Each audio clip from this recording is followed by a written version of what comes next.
Sting. A cat had cornered a scorpion, who decided to plead for his life. "Spare me, spare me! You can catch plenty of other things with more reward than a mouthful of gristle. If you let me go, I'll tell you my secret." Curious like all cats, the cat leant forward and the scorpion whispered into his ear. The scorpion was allowed to go, and the cat went back to his master. As soon as the man picked him up, the cat, with his newfound skill, buried his claw with a backwards movement in his master's arm. No scorpion could have done better. And the man put the cat in a bag and dropped the bag into a river.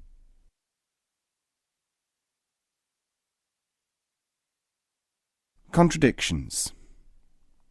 An interchange between a Sufi and an inquirer. Which statement should one choose if two Sufi sayings contradict each other? They only contradict one another if viewed separately. If you clap your hands and observe only the movement of the hands, they appear to oppose one another. You have not seen what is happening. The purpose of the opposition of the palms was, of course, to produce the hand clap.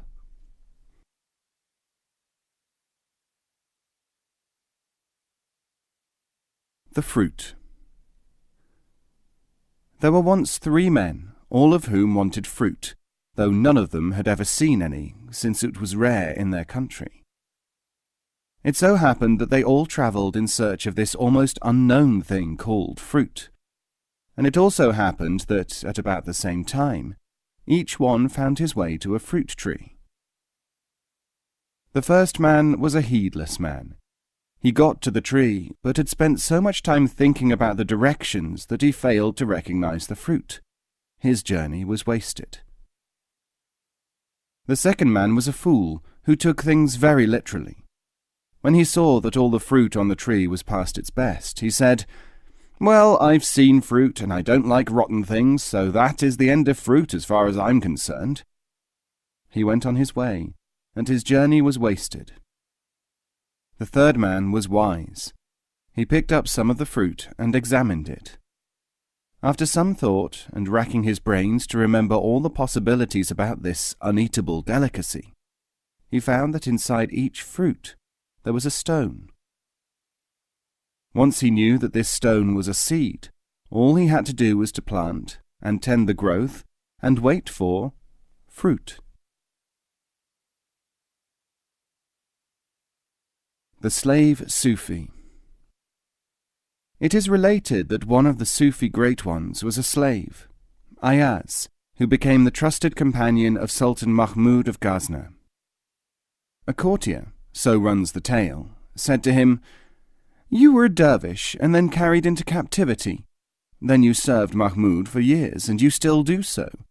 Such is your sanctity, however, that the Sultan would immediately give you your freedom if you asked for it.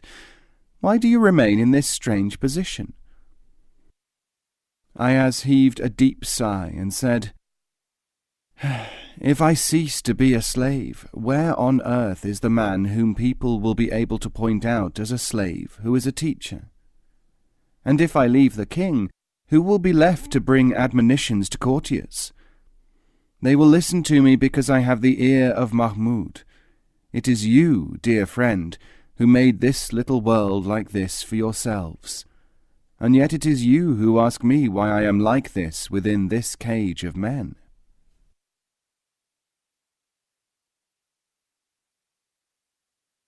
Unlikely legend.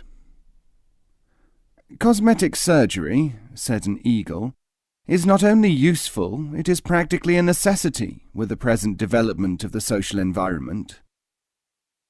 When he had his talons trimmed and his beak shortened, everyone liked the effect so much that they had it done too. Almost all of them, that is. The ones who did not trouble themselves about improving their appearance were the crows. They grew their claws and waited for a day when the other predators should have practiced chiropody and developed civilization for so long that they wouldn't know what to do with claws, even if their social taboos, under pressure, allowed them to grow them again.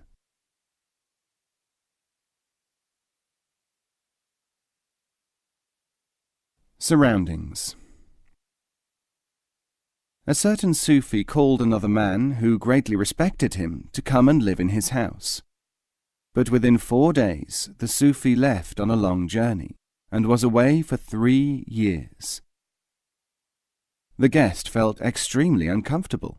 Deprived of his master's presence, he was confused, and he even found himself looking after the affairs of the house.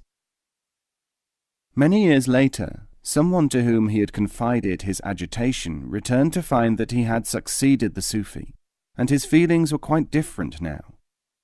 He said, "What had seemed clear to me when I first arrived at my master's house was, I now see, really obscure. If he had stayed, I would not have been able to endure the intensity of his presence. As it was, what I wanted was to be with him. What I really needed was to breathe the air of his surroundings." The outline. There was once a house beside which a climbing plant rooted itself in the ground. As the years passed, the creeper covered the walls, leaving only a blurred outline to indicate that there was anything behind the greenery. It became more and more difficult to get into and out of the house through the ever-thickening greenery.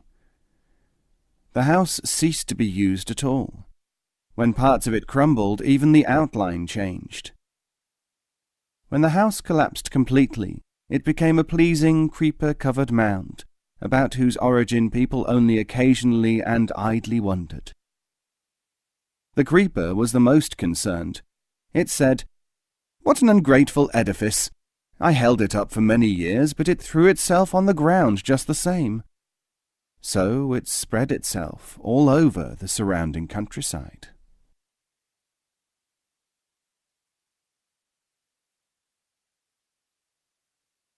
The difference. After giving a lecture, Sufi Putsir asked whether there was anyone present who wanted to ask a question. A visitor said, "I have heard a great deal about the wonderful qualities of the master Inabi of Balkh, but when I visited him, I found him attended by only a handful of people, and what is more, he did not speak to any of them, sometimes for months on end. There were people there who told me that he had never addressed a single word to them. I come here and find you so much more lucid and so numerously attended that I am forced to conclude that it is you whom I should respect." Someone objected that this was not a question but a statement. The master said, "This is in fact a question, though it is not specifically put as one. But it is more clearly a question than the majority of questions, which are generally challenges or statements. So let us treat it as a question." Master Inabi has few people around him because he has been famous for 40 years. During that time, all sensationalists and lost dogs have visited him and discovered that he is a teacher and not an entertainer, and they have gone on their way. But since I have been here only about 12 years, I am still surrounded by many who, whatever their outward appearance, are greedy for knowledge and anxious for excitement. Had you not noticed that there are always more sheep in any given place than there are lions in their own place?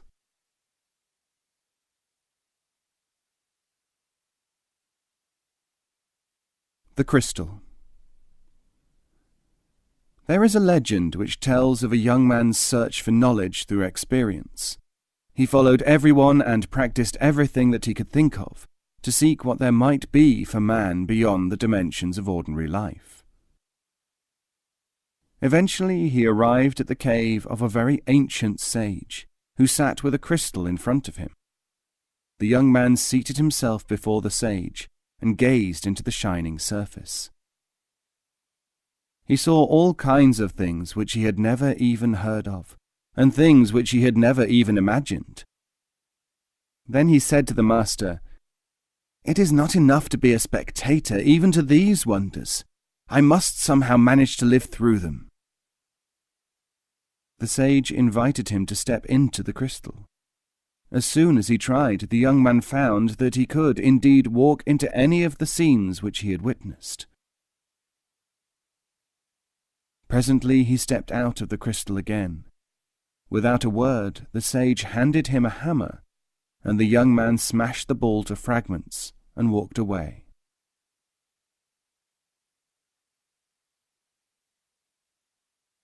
Selfishness. When asked why he did not criticize people, Anwar, son of Hayat, said, "Selfishness.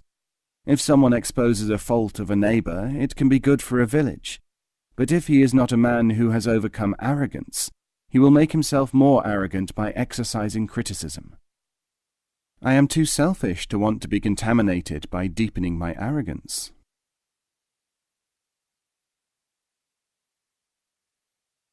Experience. A certain Sufi was asked, "Why did you travel so much in your youth, gaining such a variety of experiences?" He answered, "Because if I had done it once I was well known, people would have treated me differently, and so I would not have had the experiences."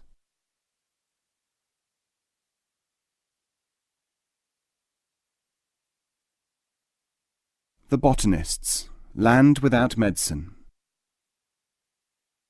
Once upon a time, many years ago, there was a garden, tended by loving and talented workers. The garden was developed through effort and sacrifice from waste land, and at a time when nobody in the whole world cared about gardens. The botanists and other specialists who worked here over a vast expanse of time sent out expeditions to find and bring back every kind of plant from the most remote places imaginable. Some of the plants, like cotton, yielded fibers suitable for spinning. Others provided nutritious food. Other plants again had medicinal virtues. But then a calamity struck the garden, so that most of the gardeners were killed. The remainder of them were compelled to withdraw to distant places. In due course, other people arrived.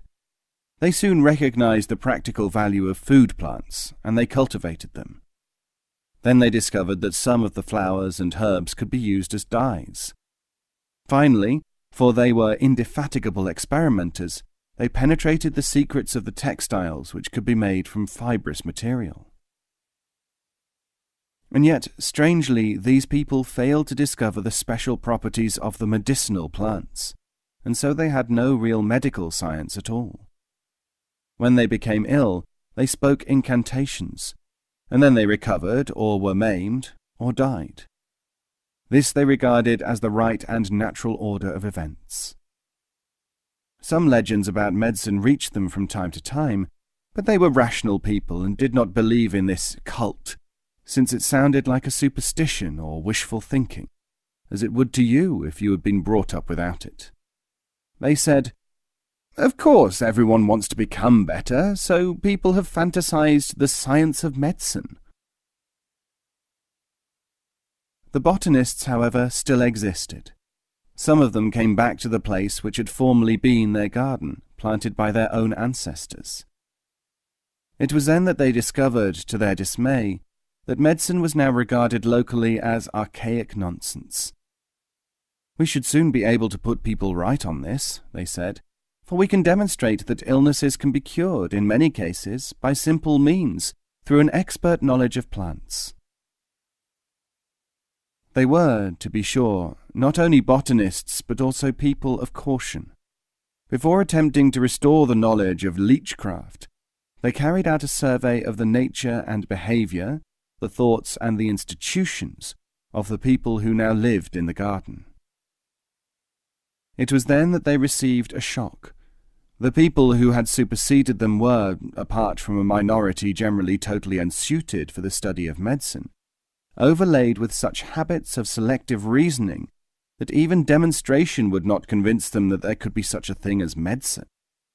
True, they clamoured for demonstration, but then they would not allow the scientists, the anachronists as they called them, to demonstrate medicine in a manner which would allow a cure to take place.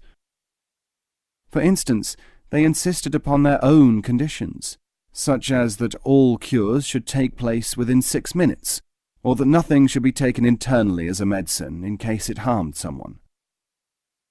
So the scientists went into seclusion again, until the people should become so desperate and so riddled with disease that they would submit to the superstitious treatments which they otherwise shunned, or until there were enough dispassionate students among those who reckoned that medicine was a possibility for real demonstrations to be held.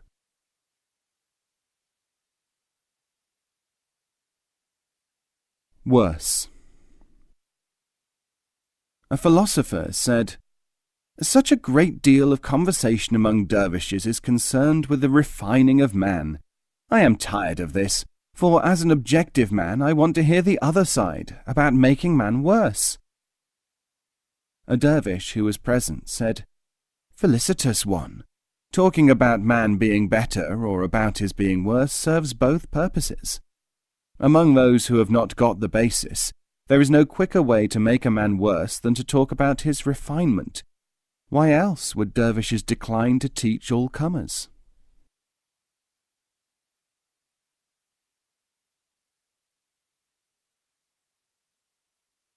Money. There is a story about a man who went to a dictionary compiler and asked him why he was interested in money. The lexicographer was quite surprised and said, "Wherever did you get that idea?" "From your own writings," said the visitor. "But I have only written that one dictionary. That is my writings," said the author. "I know, and that is the book which I have read," said the other man. "But the book contains 100,000 words, and out of those I don't suppose that more than 20 or 30 are about money." "What are you talking about all the other words for," said the visitor, "when I was asking you about the words for money?"